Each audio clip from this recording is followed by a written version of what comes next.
కాపులు ఎవరు అంబటి రాంబాబు మాట వినేవాళ్ళు లేరు. నీ ఫోటో పెట్టుకుని వాళ్ళు కాబట్టి ఏంది? అంబటి రాంబాబు చెప్తే ఎవరు చేస్తారు?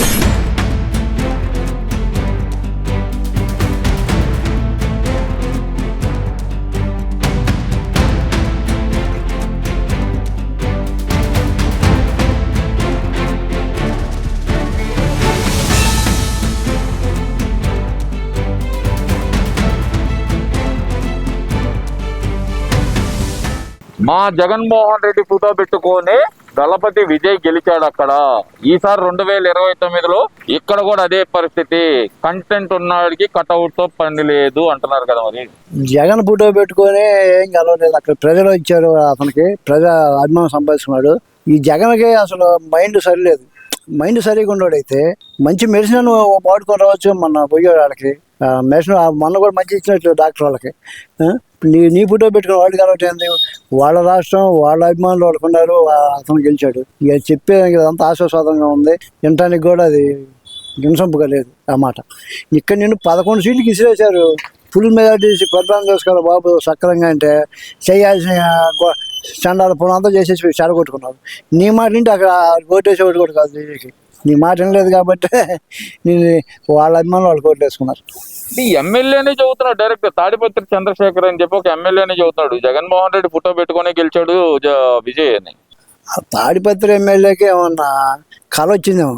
ఎవరు ఈ ఎమ్మెల్యే చేసేది ఎవరు? ఈ ఎమ్మెల్యే అసలు మీరు ఇక్కడ మాట్లాడితే మీ మాట వినడానికే ఎవరు ఇష్టపడలేదు. ఆంధ్ర నుంచి ఫోన్ రా బాబు మీ దళితుల పాదాలు మాకు వద్దని చెప్పి ఆంధ్ర ప్రజలు మొత్తం మొత్తుకుంటా ఉంటే మీరు పోయి అక్కడ చేసి ఓట్లు లేదు వస్తాను మీకు.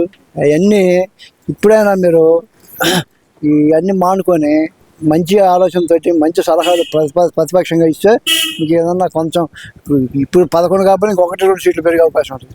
మీరు ఇదే కంటిన్యూ చేస్తే చివరికి 100 సీట్లు కూడా పోయి చివరికి చెవులు దాల్చుకుని తిరగాల్సిన పరిస్థితి వస్తుందని చెప్తాను. ఎందుకంటారు? ఎందుకు ఆ పరిస్థితి వచ్చింది అంటారు వాళ్ళకి? ఏది వాళ్ళు మాట్లాడుతుంది అసలు ఏమన్నా ఉందా? మోకాలకి తలకాయకి పోటీ పెడితే అట్ట మోకాలు ఆడలో కింద ఉంటుంది, తలకాయ ఆడ పైన ఉంటుంది. తలనొప్పి ఉంటే మోకాలు కట్టుకట్టి తగ్గిద్దా? మోకాలు నొప్పి తలకి కడితే తగ్గిద్దా? వీళ్ళన్నీ చెప్పే మాటలని అట్లా ఉండే. ఇట్లాంటి మాటలు జనం ఇసుగుబిట్టి ఉన్నారు. మీరు చదవటం మానుకుంటే ఆంధ్ర ప్రజలకు చాలా పనులు ఉన్నాయి. ఆంధ్ర రాష్ట్ర ప్రజలకే పనులు ఉన్నాయి. ఆంధ్ర రాష్ట్ర పరిపాలన చేస్తున్న వాళ్ళకి చాలా మంచి మంచి పనులు, ప్రజలు చేయాల్సిన పనులు ఉంటాయి. వాటికి అటాటి వాటికి ఏదో సలహాలు ఇస్తే ఏమి తప్ప ఇట్లాంటి పనికి మనం సలహాలు ఇచ్చి మీ టైం వేస్ట్ చేసుకోవద్దు, జనం టైం ఆటంకం కలుగుతుందని చెప్తాం.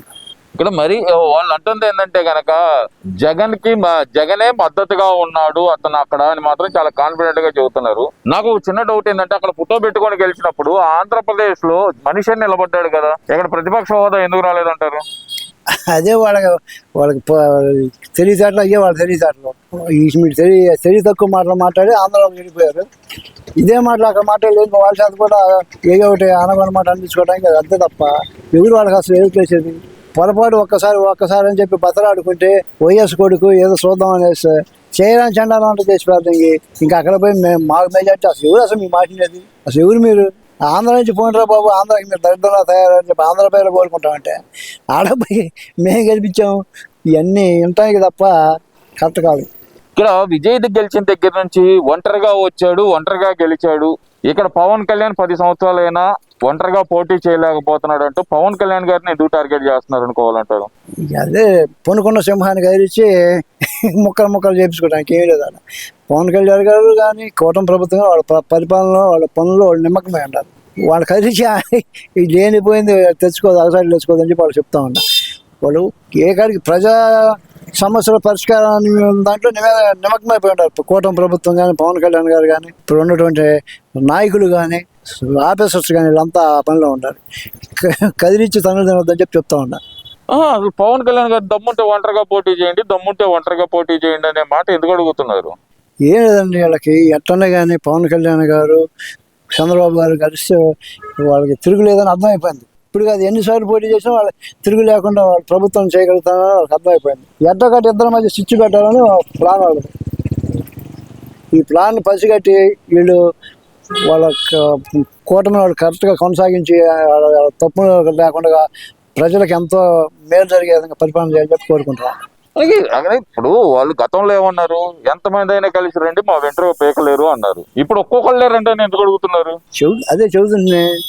వాళ్ళకి అర్థమైపోయింది ఎలక్షన్ ముందు వాళ్ళకి అర్థం కాదు. పవన్ కళ్యాణ్ కలిస్తే గవర్నమెంట్ ఫామ్ చేయగలిగే దమ్ము ఉంది బాబు గారికి అనే పాయింట్ వాళ్ళు క్యాచ్ చేయలేపారు. మొన్న గెలిచిన తర్వాత పవన్ కళ్యాణ్ గారు కలిసి తిరుగులేదు. ఇప్పుడే కాదు, ఎన్నిసార్లు పోటీ చేసినా కూడా ఇక మనం ఏమి చేయలేమని చెప్పి ఒక అవగాహనకు వచ్చి ఎట్లన్నా కానీ ఏదో ఒక వంకతోటి వాళ్ళని చిచ్చు పెట్టి వాళ్ళని విడగొడితే మనకేమైనా అవకాశం వచ్చినా ఒక ప్లాన్ వేస్తున్నారు తప్ప మీ ప్లాన్లు పారేవి కాదు. మీ మాటలు వినేవాళ్ళు ఎవరు లేరు. ఆంధ్ర ప్రజలు వినేవాళ్ళు కాదు, ఇప్పుడు పవన్ కళ్యాణ్ గారు వినేవాళ్ళు కాదు, చంద్రబాబు గారు కానీ అసలు ఎవరు మీ మాట వినడానికి ఆంధ్ర ప్రతి ఒక్క ఓటర్ కూడా సిద్ధంగా లేదు. మీ మేలకుండా కూర్చోంటే ఏదో ఒకప్పుడు జగన్ అనేవాడు ఏదో చేసి సన్నాసి పనులు చేసి పోయాడు ఒక మాట అనుకుంటారు తప్ప అదన్నా నిర్వహించుకోండి. లేకపోతే ఈ మాజీ ముఖ్యమంత్రిని కూడా లేకుండా మాజీ మంత్రులను లేకుండా మిమ్మల్ని చేతులు చేసుకునే పరిస్థితి తెచ్చుకోబోకుండా చెబుతాం. అంబటి రాంబాబు గారు ఏంది కాపులు ముఖ్యమంత్రి అవుతారు త్వరలో అని చెప్పి జోష్యం చెబుతున్నారు. అంటే ఆయన ఉన్న ముఖ్యమంత్రిగా ప్రయత్నిస్తున్నారు అనుకోవచ్చు అంటారా వైసీపీ తరఫున? అంబటి రాంబాబు చెప్తే ఎవరు చేస్తారు? కాపులు కావాలనుకుంటే వాళ్ళ ప్రయత్నాలు వాడుకోండి. వాళ్ళ ఆయన కూడా కాపే కదండి. కాపు అయినంత మాత్రం కాపులకి ఎప్పుడన్నా ఏమైనా చేశాడు అసలు? కనీసం ఒక మాట సాయం కూడా చేశారు కాపులకి. కాదు వాళ్ళ పిల్లలనేమో కాపులకి ఒకళ్ళకి ఇలా వేరే ఆధార కులాలకి ఇచ్చి చేసుకున్నాడు.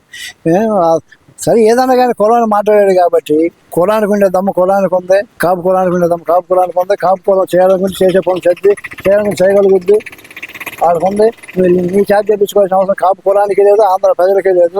మేలకుండా కూర్చోవాల్సిన పోతాం. అంటే జగన్ కి ఏమన్నా ఇండైరెక్ట్ గా వార్నింగ్ ఇస్తున్నారు అనుకోవచ్చు అంటారా? నేను సిద్ధంగా ఉన్నాను, నువ్వు పార్టీ నుంచి తప్పుకో అని. ఎన్ని సిద్ధంగా ఉండా కాపులు ఎవరు అంబటి రాంబాబు మాట వినేవాళ్ళు లేరు.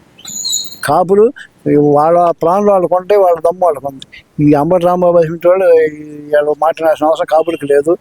కాకపోతే ఏదైనా కులపాడు గారు వచ్చి కూర్చుంటే కుర్చీ ఇస్తారని కూర్చోడానికి, అంతేగాని కాపులు సలహా అయిన వాళ్ళు ఎవరు లేరు. ఈ వీడియో నచ్చితే లైక్ చేయండి. అలాగే మా ఛానల్ ని ఫస్ట్ టైం కనుక చూస్తున్నట్టయితే ఇప్పుడే సబ్స్క్రైబ్ చేసుకుని పక్కనే ఉన్న గంట సింబల్ ని యాక్టివేట్ చేసుకోండి. అప్పుడే మేము పెట్టే ప్రతి వీడియో మీకు నోటిఫికేషన్ గా వస్తుంది. అలాగే ఈ వీడియో పూర్తిగా చూసినందుకు ధన్యవాదాలు.